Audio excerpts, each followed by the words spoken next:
So in this video, I'm going to show you real quick how you can share an ad with, if you have somebody at your marketing company or somebody you're trying to share an ad with to get their feedback.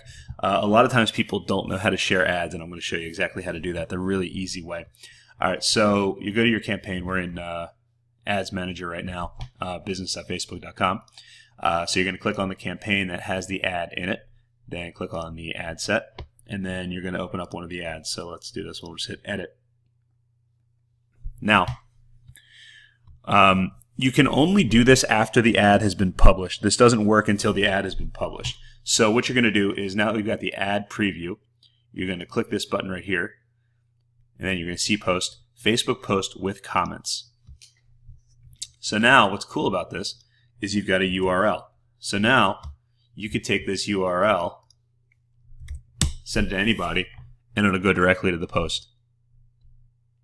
So there you go. That's how you quickly and easily share a Facebook ad.